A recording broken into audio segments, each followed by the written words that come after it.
सभी को नमस्कार। 70वीं बीपीएससी इंटरव्यू की तैयारी जो भी कर रहे हैं उनके लिए आज के इस लेक्चर में सिचुएशनल बेस्ड कुछ क्वेश्चन और उसका क्या एक आंसर हो सकता है, इस पर मैं चर्चा करूंगा। एक चीज़ और बता दूं कि 70वीं बीपीएससी इंटरव्यू का जब से मतलब कि ये मेंस का जब से रिजल्ट आया है, लगातार मैं अपने इस यूट्यूब पर इंटरव्यू को कैसे तैयार करना चाहिए, चाहे आपका ऑप्शनल हो या हॉबी हो, ग्रेजुएशन सब्जेक्ट हो या और भी कुछ चीज़ें, लगातार मैं लेक्चर ले रहा हूँ। ये मेरा शायद इंटरव्यू के रिगार्डिंग 7वां या 8वां लेक्चर है। मैं एक अलग से प्लेलिस्ट बना दिया हूँ, अगर आप फर्स्ट लेक्चर फिर नहीं देखें तो जाके देखिए। A to Z चीज़ मैं उसमें काफ़ी अच्छे से डिस्कस किया हूँ। बाकी कई फाइल जो मैसेज या कॉल आ रहा है कि क्या मैं कोई इंटरव्यू प्रोग्राम चला रहा हूँ, तो मेरा चल रहा है, जो कि जो हमसे मेंस में जो जुड़े हुए जो बच्चे थे उनके लिए, मतलब कि मैं छठ पूजा के बाद से तो गाइड करना शुरू किया था, ठीक ना। और अभी वो चल ही रहा है। अगर किन्हीं को लगता है कि आपको इंटरव्यू में कुछ दिक्कत है तो नीचे दे नंबर पे आप संपर्क कर सकते हैं। देखिए मैं इसमें कराता क्या हूँ, जैसे आपका कोई ऑप्शनल सब्जेक्ट है या आपका ग्रेजुएशन सब्जेक्ट है, तो पहले हम 1 to 1 आपसे सेशन लेंगे, लाइव सेशन लेंगे। आपका जो भी ग्रेजुएशन होगा उसमें क्या क्वेश्चन बन सकता है वो मैं बताऊंगा, उसका क्या एक पॉसिबल आंसर आप देंगे ये डिस्कस करूंगा। सेम टू सेम वही प्रोसेस हम आपके ग्रेजुएशन सब्जेक्ट में करेंगे, फिर आपका हॉबी पे करेंगे, पोस्ट प्रेफरेंस पे करेंगे। बाकी करंट अफेयर का जहाँ तक बात है, जो कि न्यूज़पेपर कटिंग में अपने टेलीग्राम ग्रुप में शेयर करता हूं, तो जो भी इंपॉर्टेंट न्यूज़पेपर जो होता है आपके इंटरव्यू के लिए होता है उसका मैं आपको लाइव सेशन लेता हूं पर डे, मतलब कि ग्रुप में ही, नहीं तो कुछ लेक्चर बना के मैं ग्रुप में शेयर कर देता हूं। ऐसे करके हम इंटरव्यू में जो भी हमसे जुड़े हुए हैं उनको मैं गाइड कर रहा हूं, उनको काफ़ी फायदा हो रहा है। जो मैं बता रहा हूँ वो लोग कर भी रहे हैं। अगर आपको लगता है कि नहीं कुछ दिक्कत आपके साथ इंटरव्यू में है या सही से तैयारी नहीं हो पा रहा है, अगर 1 to 1 सेशन चाहते हैं तो आप नीचे नंबर व्हाट्सएप पे हमको मैसेज कर सकते हैं। बाकी मैं जैसा भी होगा आपको मैं उसमें कर दूंगा, ठीक ना। चलिए तो अब सेशन को हम शुरू करते हैं। देखिए ये जो क्वेश्चन आपको मैं पहले ही बताया था, इस तरह क्वेश्चन आखिर बोर्ड मेंबर क्यों पूछते हैं, क्योंकि आप अधिकारी बनने जा रहे हैं तो आप में जो जो आप किसी भी समस्या का समाधान कैसे करेंगे, इसलिए सब प्रश्न पूछते हैं। इसका मतलब भी वही होता है कि बोर्ड आपसे किसी काल्पनिक लेकिन वास्तविक प्रशासनिक परिस्थिति में आपका वो निर्णय पूछते हैं, ठीक ना। जैसे कि अगर आप एसडीएम हैं, बाढ़ राहत में करप्शन का शिकायत आता है तो आप क्या करेंगे, तो ये हो गया कि भाई आपके सामने एक डाल दिया गया सिचुएशन और आप उसमें कैसा आप रिएक्शन लेते हैं, अधिकारी के तौर पर आप कैसे उसको रिस्पॉन्स करते हैं। तो जब भी कभी आप कोई भी आंसर का जवाब देंगे, क्वेश्चन का जवाब देंगे, देखिए इसमें क्या कर सकते हैं। पहला, आपको सिचुएशन को समझना पड़ेगा कि भाई किस सिचुएशन में वो प्रश्न पूछा जा रहा है। मतलब कि सबसे पहले ये दिखाई कि आपने स्थिति को अच्छे से समझ लिया है। फिर प्रॉब्लम को उसमें पहचान कीजिए, क्या जो समस्या आपके सामने आ रही है वो जनहित को प्रभावित कर रहा है या सरकारी संसाधन का दुरुपयोग हो रहा है या प्रशासन की विफलता पर प्रश्न खड़ा हो रहा है। तब जाके आप जब भी कोई एक्शन या जो भी प्रतिक्रिया करेंगे, ध्यान रखिएगा लॉ एंड ऑर्डर का, कानून का ध्यान रखिएगा, संविधान का ध्यान रखिएगा, सुप्रीम कोर्ट या हाई कोर्ट के आदेश का ध्यान रखिए, तभी आपका कोई निर्णय सही माना जाएगा। मतलब वही ऑथोरिटी एंड रूल्स, मतलब कि और सबसे बड़ी बात है आपके किसी भी स्टेप में इथिकल वैल्यू दिखना चाहिए, इथिकल डायमेंशन दिखना चाहिए, ईमानदारी, जनता के प्रति संवेदना, अकाउंटेबिलिटी, ये सब चीज़ एक जो है ना प्रशासनिक जो अधिकारी होते हैं उनका गुण होता है। जब आपके निर्णय में ये चीज़ दिखाई पड़ेगा तब आपका वो चीज़ है सही होगा और जनहित के लिए वो काम करेगा। मतलब कोई भी निर्णय ना तो बहुत सख्त होना चाहिए ना ही बहुत सॉफ्ट, एक बैलेंस प्रशासनिक निर्णय होना चाहिए। कानून के दायरे में रहते हुए मानवीय दृष्टिकोण आपको अपनाना पड़ेगा, तभी चीज़ आपके लिए बेहतर होगा। आइए कुछ और इम्पोर्टेंट प्रश्न लेते हैं और जो है इसमें उसका क्या आंसर एक पॉसिबल आंसर हो सकता है मैं ये डिस्कस कर। देखिए मैं जो भी आंसर बताऊंगा इसमें आप और भी कुछ जोड़ सकते हैं। ये सिर्फ हाँ एक आपको इस आधार पे या ये आंसर अपने मतलब कि जब आंसर आप देंगे तो ये सब पॉइंट आप रख सकते हैं। जैसे कि मान लेते हैं कि क्वेश्चन ये पूछ सकता है कि आप डीएसपी हैं और आपके क्षेत्र में आपराधिक गतिविधि बहुत बढ़ रही, तो आप इसमें क्या करेंगे। आप सिंपल बोलेंगे सर इसमें सबसे पहली बात चूँकि अपराध बढ़ रहा है तो मैं एक पुलिस और एक जांच टीम एक्टिव या सक्रिय करूंगा, जो भी अपराध है उस पर मैं निगरानी रखूंगा, ठीक ना। फिर इसमें कुछ जागरूकता का अभियान और समुदाय का, देखिए कोई भी अगर चीज़ें समस्या अगर देश में या राज्य में कहीं भी है, जब तक आप समुदाय का सहयोग, जनता का सहयोग तो वो आप प्रॉब्लम को सॉल्व नहीं कर सकते। आप ऐसे 3-4 स्टेप में जो है आंसर को आप रख सकते हैं। अगर मान लेते हैं क्वेश्चन ऐसा हो जाए, यदि किसी पुलिस अधिकारी ने लापरवाही की है तो आप क्या करेंगे। सिंपल बोलेंगे सर सबसे पहले चूंकि लापरवाही उन्होंने सच में किया है या नहीं क्या आप जांच तो करेंगे। पहला बात आप एक जांच कर सकते हैं।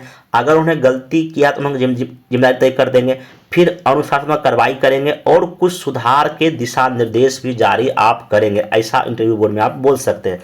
अगर मान लीजिए कि अगर आतंकवाद को लेकर या इंटरनल सिक्योरिटी को लेकर कोई खतरा हो तो आप क्या करेंगे, तो आप बोलिएगा सुरक्षा बल या इंटेलिजेंस का मैं सहयोग लूंगा जनता को, क्योंकि यहाँ पे आप जनता को आपको सतर्क करना पड़ेगा, या सोशल मीडिया के थ्रू जो भी चीज़ें हैं वहाँ करना पड़ेगा। आपातकालीन आप योजना बना सकते हैं और कहीं ना कहीं एक समन्वित कार्रवाई, जो पुलिस है, प्रशासन है, एक टीम वर्क के रूप में काम करके मैं इस खतरे से जो हम लोग बाहर निकलने का प्रयास करेंगे। एआई का प्रयोग हो गया, आईटी का प्रयोग कर सकते हैं, फिर कई चीज़ों का प्रयोग करके जो ना आप इस खतरे से थोड़ा सा निजात पा सकते हैं। अगर मान लिया आपके क्वेश्चन ये पूछा जाए आपके क्षेत्र में महिला सुरक्षा खतरे में है, क्योंकि महिलाओं के साथ कुछ ना कुछ अगर प्रॉब्लम हो रहा है तो आप क्या कदम उठाएंगे, एक डीवाईएसपी रहने के मतलब आप हैं पद पे हैं तो सिंपल बोलिए। सबसे पहले देखिए, अगर महिला सुरक्षा का मामला है तो सबसे पहला बात, आप एक महिला हेल्पलाइन को अच्छे से एक्टिव करेंगे।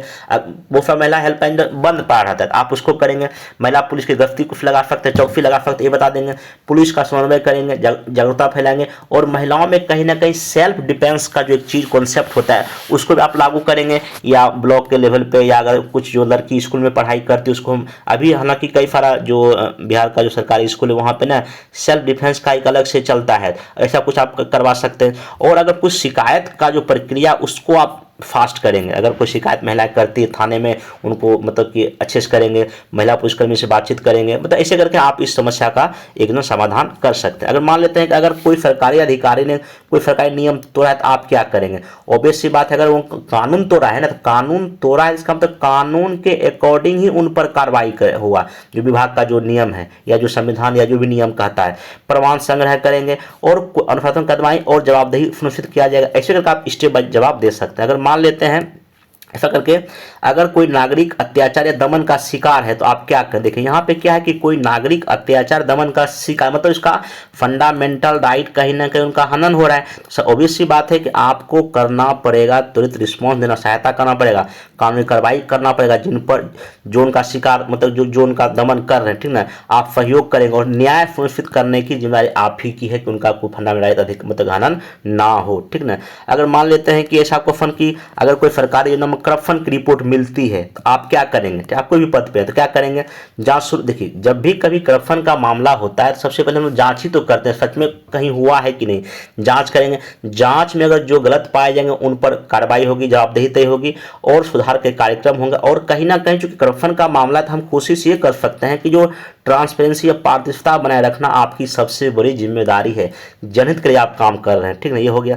अगर मान लेते हैं कि अगर आपके क्षेत्र में कानून व्यवस्था बिगड़ रही, क्योंकि बिहार में ऐसा कभी देखने को मिलता है लॉ बिगड़ता है, तो आप क्या करेंगे। देखिए सिंपल सी बात यह है कि पुलिस और प्रशासनिक जो एक समन्वय आप कर सकते हैं, आपात कुछ योजना लागू कर सकते हैं, जनता को जागरूक कर सकते हैं, तो ऐसे करके ना चीज़ों का आप बेहतर पुलिस की गश्ती बढ़ा सकते हैं, ठीक ना।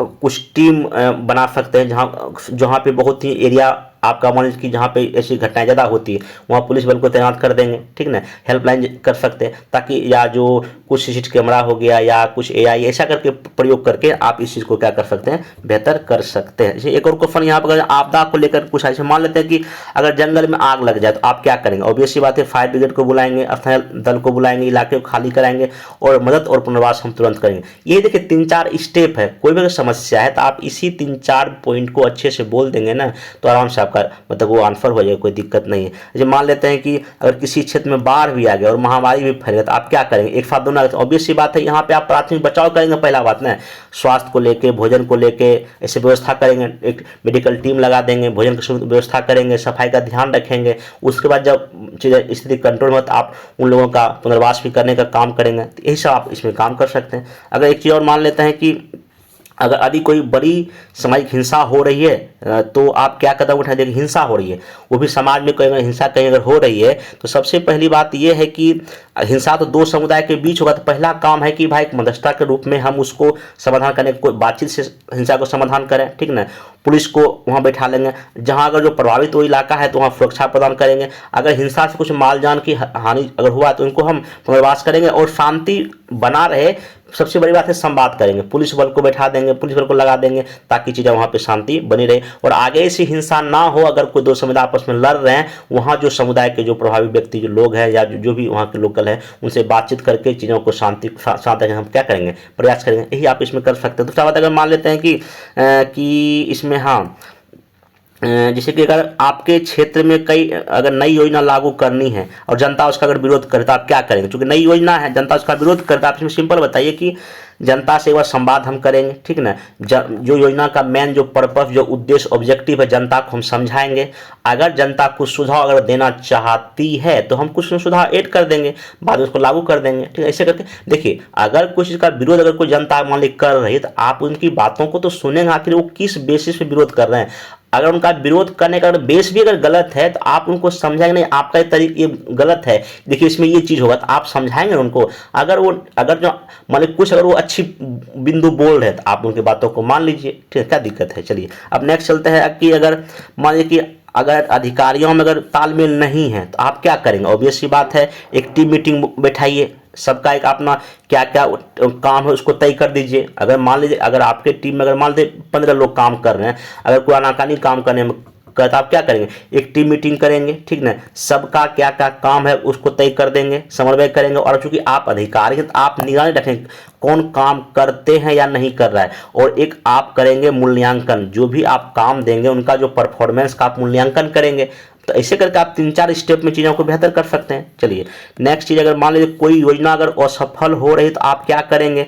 आप बताएंगे आखिर जो योजना जिस पर्पस से शुरू की गई थी तो क्या वो पूरा पर्पस हो रहा है कि नहीं हो रहा है। तो आप सबसे पहली बात क्या कारण का विश्लेषण, आखिर किस वजह से योजना वो सफल हो रही है, ठीक ना। अगर जहां कमियां हैं उसको सुधार करेंगे, आप सुधार का कदम उठा सकते हैं, तब जब उसको लागू करेंगे तब फिर जो है जनता को पता है हाँ ये चीज़ इसमें सुधार हमने कर दिया है, फिर हम फीडबैक लेंगे। तो ऐसे करके आपने स्टेप बाय स्टेप इसको भी सॉल्व कर सकते हैं। चलिए नेक्स्ट इसमें है कि मान लेते हैं कि अगर आपके क्षेत्र में अवैध निर्माण बढ़ रहा है तो आप क्या करेंगे? अवैध बहुत सारे लीगल काम होता है तो सिंपल बताएंगे कानून के अनुसार हम कार्रवाई करेंगे, जो कानून कहता है उससे सहमत वो हम काम करेंगे, नोटिस देंगे, हटाने का एक डेट फिक्स कर देंगे। अगर उस डेट में अगर नहीं रोकता है तब उन पर जो भी और आगे की कार्रवाई हम लोग करेंगे। और सबसे बड़ी बात है देखिए, अगर कभी कोई ऐसा अवैध निर्माण सब होता है तो उसमें कहीं ना कहीं और लोगों की मिली भगत होती है, आप ऐसे चीज़ों को सॉल्व करना पड़ेगा, ठीक है। चलिए उसको अगर मान लेते हैं कि अगर जनता सरकारी अधिकारियों पर विश्वास अगर खो रही है तो आप क्या करेंगे? देखिए जनता जो है, जनता विश्वास ही नहीं कर रही कि ये अधिकारी सही ढंग से काम कर रहे हैं, मतलब इसका मतलब कहीं ना कहीं जो एक डेमोक्रेटिक जो सिस्टम है उसमें कहीं ना कहीं प्रश्न खड़ा हो रहा है। क्योंकि अधिकारी जो अगर होते भी हैं या जो सरकार होती है तो कहीं जनता के लिए होती है ना, जनता का ही विश्वास नहीं। तो इसका मतलब ये है कि आपको जो भी योजना है, जो भी स्कीम है, उसमें आपको पारदर्शिता या ट्रांसपेरेंसी बढ़ानी पड़ेगी। जिनको जो काम दिया गया है उनको जवाबदेही सुनिश्चित करना पड़ेगा। अगर कोई ऐसा शिकायत, आपको शिकायत निवारण सिस्टम भी न बनाना पड़ेगा ताकि उन शिकायतों को लेकर उनको आप सॉल्व कर सकते हैं। ऐसे करके आप देखिए, जब भी कभी आप ऐसे प्रश्नों का जवाब दें बोर्ड के सामने तो कम से कम 3-4 पॉइंट रखें। सर मैं ये करूँगा, सर इसके बाद ये करूँगा, फिर ये करूँगा, फिर ये, देखिए 3-4 पॉइंट रखेंगे। अगर कोई क्रॉस क्वेश्चन होता है आप उनको जवाब दीजिएगा, लेकिन हाँ एक मैं फिर बोल रहा हूँ ये एक पॉसिबल आंसर आप ऐसा दे सकते हैं। बाकी इसको और अगर आपको कुछ एड ऑन करना है तो आप इसमें आराम से कर देंगे, कोई दिक्कत इसमें नहीं होगा। आगे से मान लीजिए कि हाँ इसमें ये हो सकता है कि अगर अधिकारी जनता को सही जानकारी नहीं दे रहे हैं तो आप क्या करेंगे? बताइएगा कि सूचना को सत्यापित करेंगे, अधिकारी को निर्देश देंगे और जनता को फिर सूचना दीजिए, ऐसा हम उसको बोल सकते हैं, ठीक है, ऐसे कर सकते हैं। एक क्वेश्चन मान लीजिए अगर क्षेत्र में प्रदूषण बढ़ रहा है तो आप क्या कदम उठाएंगे? प्रदूषण बढ़ना तो चाहे नॉर्थ इंडिया की बात हो जाए, दिल्ली एनसीआर की, वहाँ काफ़ी प्रदूषण है। बिहार में कई सारे ऐसा डिस्ट्रिक्ट है जहाँ मतलब एयर पोल्यूशन की समस्या देखने को मिल रही है। आप देखिए इसमें सिंपल आप यही करेंगे, एक तो भाई पर्यावरण का निगरानी की, हाँ भाई आखिर किस वजह से ये एयर पोल्यूशन बढ़ रहा है, तो कोशिश कीजिए उसको कम करने का, वो आप कम कर सकते हैं, ठीक ना। उसके बाद कितना लेवल बढ़ रहा है आप उसको मेजर कीजिए, उसको पब्लिक ही बताइए यहाँ पे ज़्यादा प्रदूषण है। और जो है ना जो भी नियम है प्रदूषण को रोकने के लिए उसको आप नियम को कड़ाई से लागू कीजिए।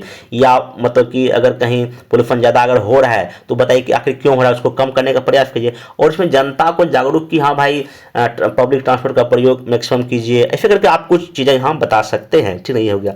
बाकी जो है तो यही आपका कुछ कुछ जो ना अलग अलग जो क्वेश्चन इंपॉर्टेंट लगभग जो मैं अभी 20-25 डिस्कस किया, ऐसा ही मतलब बोर्ड में क्वेश्चन पूछा जाता है। तो मैं इसका पीडीएफ हिंदी इंग्लिश दोनों में शेयर कर दूंगा। जो टेलीग्राम आपका देखिए नीचे जो मैं कमेंट बॉक्स में 2 लिंक देता हूँ। एक लिंक है आपका टेलीग्राम ग्रुप का जिसमें सिर्फ आपको न्यूज़पेपर पर डे का पीटी मेंस इंटरव्यू वाला मिलता है। एक टेलीग्राम चैनल है जहां पर आपको सब में पीडीएफ शेयर करता हूं, आप दोनों ज्वाइन कर लीजिए। मैं ये पीडीएफ हिंदी और इंग्लिश में दोनों में शेयर कर दूंगा। इंग्लिश का पीडीएफ अभी टाइप किया गया है, हिंदी का मैं इसको अच्छे से शेयर कर दूंगा। आप जाकर उसको यहाँ से और भी कई सारे इसमें क्वेश्चन में दिया हूँ। देखिए मैं फिर ये एक सिर्फ संभावित आंसर है, इसके आधार पर इसमें आप और भी कुछ पॉइंट एड ऑन कर लीजिएगा, ठीक ना। क्योंकि देखिए इस तरह के प्रश्नों का जवाब देने का बस मैं तरीका आपको बता दिया हूं। आपका जो आधार है, जो बेस क्या होना चाहिए, बेस आपका यही कि सबसे पहले जो चीजें आप, पहला बात वही कि आपने सिचुएशन को अच्छे से समझ लिया है, ठीक ना। प्रॉब्लम को पहचान कर ले, क्या वो जनता के हितों को प्रभावित कर रहा है, सरकारी संसाधनों का दुरुपयोग कर रहा है, ऐसे बाकी आप रूल्स एंड जो लॉ कहता है, जो नियम एवं कानून कहता है, उसी के अकॉर्डिंग करेंगे। और सिंपल संविधान के बातों को ध्यान रखिए, फंडामेंटल राइट का बात ध्यान रखिए, डीपीएसपी के बातों को ध्यान को जोड़िए, मौलिक कर्तव्य को जोड़िए। ऐसे प्रश्न जवाब दें, सुप्रीम कोर्ट या हाई कोर्ट का जो जजमेंट आया उसके आधार पर दीजिए, या सरकार का कोई अगर गाइडलाइन आया है तो उसके आधार पे अपने आंसर को रखिए। और फिर बोल रहा हूं इसमें आपको इथिकल डायमेंशन, ईमानदारी, मतलब कि जनता के प्रति संवेदना, अकाउंटेबिलिटी, ट्रांसपेरेंसी, ऐसे सब शब्दों का प्रयोग करेंगे। मतलब कि ना तो बहुत सख्त होना है, बहुत ही नरम होना है। बैलेंस प्रशासनिक निर्णय दीजिए, मतलब कि कानून के दायरे में रहते हुए आप मानवीय दृष्टिकोण अपनाएं तो आपका आंसर काफ़ी अच्छा होगा। संविधान कानून का बात कीजिए, जनता के हितों की बात कीजिए, स्वतंत्रता, समानता, ऐसे सब मतलब कि वैल्यू पर आप आंसर को रखेंगे ना, मेरे ख्याल से आपको कोई दिक्कत नहीं। हाँ, क्या नहीं करना है, अगर मान लो कोई आपका अधीनस्थ अगर कर्मचारी अगर कोई गलती किया तो तुरंत आप उसको सस्पेंड नहीं कर देंगे। अगर वो करप्शन अगर उनके ऊपर आरोप लगा भी है, आपका पहला कर्तव्य बनता है कि जांच करना। अगर जांच में अगर उसने गलत किया है तो जो भी विभागीय कार्रवाई आप वो करेंगे, ठीक ना। अगर कोई गलती करता है उसको विभागीय कार्रवाई होती है तो आप वही प्रोसेस से जाएंगे ना, ठीक ना। तुरंत सस्पेंड नहीं कर देंगे। या मान लीजिए को बहुत भावुक या बहुत एग्रेसिव का प्रयोग नहीं कर, देखिए अभी क्या हो रहा है, आप फील्ड में जब जाएंगे काम करने के लिए, जनता अगर बहुत आक्रोशित है तो फिर जनता के आक्रोश को भी आपको समझना पड़ेगा। जनता बहुत आपका अगर कोई एक कदम ना आपके लिए घातक सिद्ध हो सकता है। मतलब कहने मतलब यह है कि आप जो भी जवाब देंगे ना, एक बैलेंस जवाब दीजिए, परिस्थिति को समझिए, पहचानिए समस्या क्या है, कानून की बात को रखिए, सुप्रीम कोर्ट हाई कोर्ट के जजमेंट को बात रखिए, ठीक दिशा निर्देश रखिए, सरकार ने कुछ गाइडलाइन की बात रखिए, स्वतंत्रता, समानता, ऐसे ऐसे ऐसे कई सारे बेस पे ना अपने आंसर को रखें तो आपका आंसर एक अच्छा होगा और आपको बेहतर मार्क्स मिलेगा।